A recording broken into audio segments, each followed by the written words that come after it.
Good evening. On behalf of the class of 2012, I welcome you tonight. My name is Taylor Hanold, and it is my honor as student body president to be the mistress of ceremonies for tonight's graduation. As student body president, I've had the opportunity this past year to represent and work with the student body of Southwest, including the class of 2012. Tonight, we are very fortunate to be joined by the Southwest administrators, Mr. Rodney Bohm, Mr. William Burkholz, and Mr. Joseph Brooker. Green Bay Public School District Superintendent Michelle Langenfeld, Southwest Quadrant Leader Kim Paulo, and District Board Member Celestine Jeffries. Thank you for joining us tonight. Ralph Waldo Emerson once said, "Do not go where the path may lead. Go instead where there is no path and leave a trail." In order for us to reach the end of our high school path, there are several people in our lives who deserve acknowledgement for helping us achieve this milestone.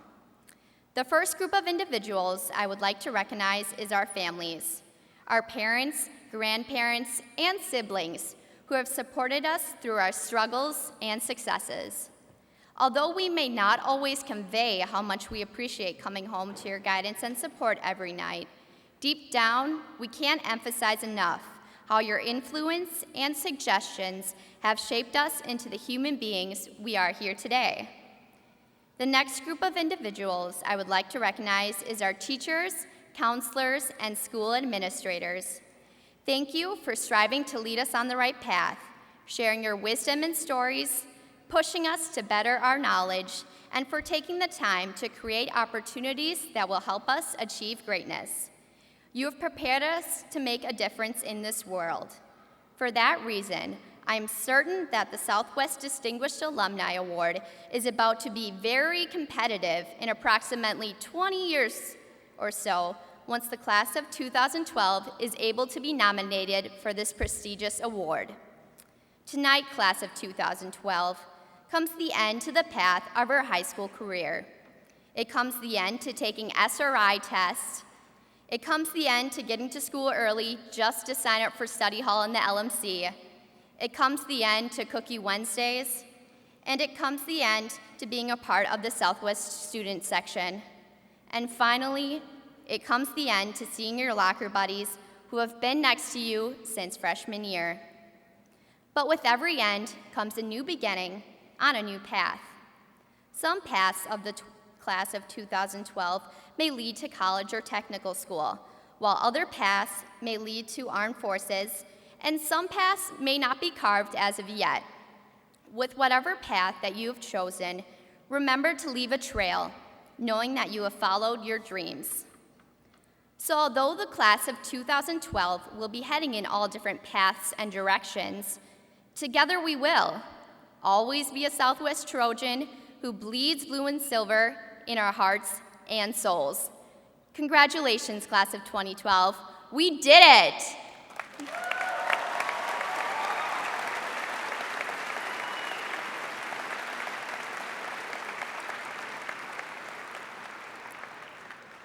So without further ado, I would like to welcome our first speaker for this evening, Mr. Andrew Aude, son of Thomas and Sandra Aude, who will be attending Stanford University.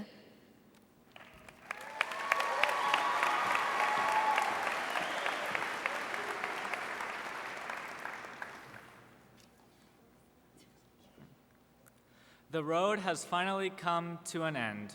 After 2,340 school days of saying, "Are we there yet?" Tonight, I can answer that with a yes. We have done it. We are finally graduating. Tonight, we will show our friends, family, and everyone else that we are ready for the real world. But first, let's name the unique things we've learned at Southwest High School. We learned what it's like to have Barack Obama show up during our last day of finals our freshman year. Those of us who drive have become experts at turning left and right out of a parking lot at 2:58 p.m. When the Packers won Super Bowl 45, we learned just how great it feels to leave school for the Packers homecoming parade. We sat back and watched as Rebecca Black taught us the days of the week. It's Friday, by the way. Now, not only have we learned a lot over the past 4 years, but we have grown accustomed to change. We have seen 2 principals and 2 superintendents. Teachers have come and gone, rules have changed. Our ID cards have fallen off our necks into a pit of oblivion, most likely somewhere in our cars or bedrooms. We were the first class to participate in Project Citizen in place of mandatory service hours. We were also the last class to pay only 50 cents on Cookie Wednesday before the price hike. These changes are small and close to home, but bigger changes await us in the real world. By 2025, America will be older, more diverse, and more urban. This means we will have to adapt to a changing job market. No longer do people spend their lives at one employer. The average person stays only 3 to 4 years at a job and will hold 9 jobs by age 40. However, if you do stay at one employer, hopefully your 9th position is CEO, not drive-through. Anyway, we are fortunate that with our young minds, we have unlimited potential to adapt to the demands of the future. Now, all of us have at least some idea of where we will be tomorrow, a month from now, or even a year from now. But it is important to realize that no matter where we end up, at college, at a job, or back with our parents, we will have ample opportunity to create and discover something new.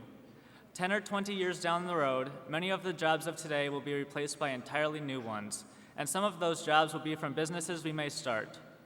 Now is our chance to pursue our passions and interests, the ones that only we as individuals can know best. Once we find that thing that sparks our interest, we will each have the answer to the question, what do I want to do with the rest of my life? Don't settle for a job doing something you can't bear to do day in and day out. Find a way to support yourself doing the thing you love. Start something, hear someone, invent something, educate someone, discover something, help someone. Take a step in an entirely new direction. Create your own path into the future.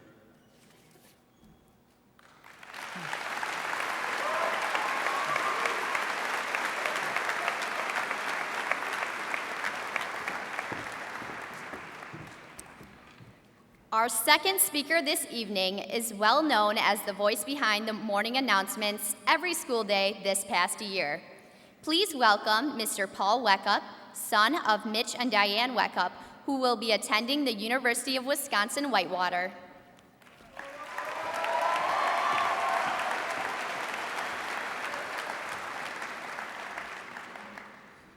Parents, teachers, administrators, and peers in the class of 2012, I would like to thank you for the opportunity to talk to you tonight about what lies ahead. I would like to begin with a question for our class, and that is, do we have the right stuff? Only 50 years ago, John Glenn became the first U.S. astronaut in space. That generation of test pilots were recruited for a mission to the moon. You know the book and the movie. Imagine that first recruiting meeting. Hotshot pilots, the Cold War with Russia. The recruiter from NASA probably said something like, "We've never done this before.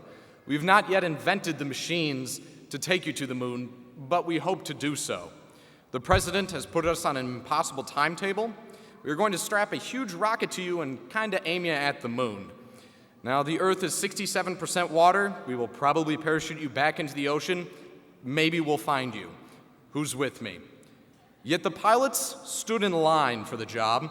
They wanted to help the country. They loved the challenge. They were curious. They were not afraid of failure. They had the right stuff, and the program delivered on that impossible dream. In U.S. history, there are many that have had these same traits and similar impact. Imagine the First Continental Congress when our forefathers said something to the effect of, "Sure, we can declare war on the only superpower in the world and win." They had courage to make a path where there was no trail, and in the process, they created this great country. Our forefathers had the right stuff. Many have since followed, from Thomas Edison to Steve Jobs. They had the right stuff. Edison was also not afraid to fail. Edison found 10,000 ways not to make a light bulb. Doing so led him to patent more ideas than anyone else in our country's history.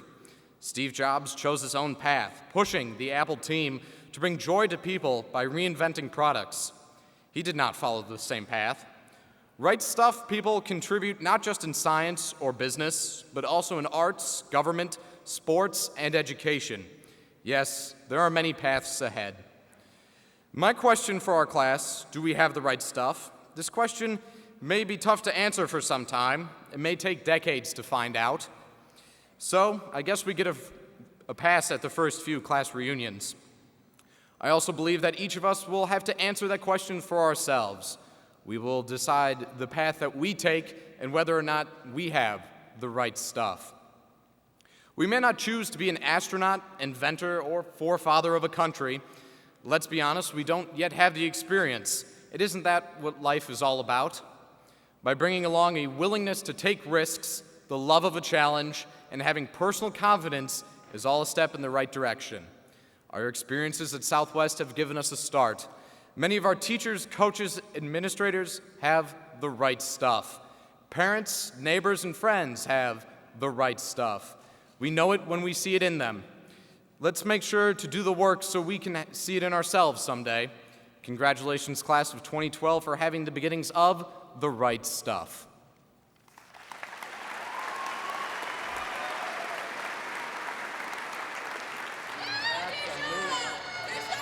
We had to show courage and determination to do that.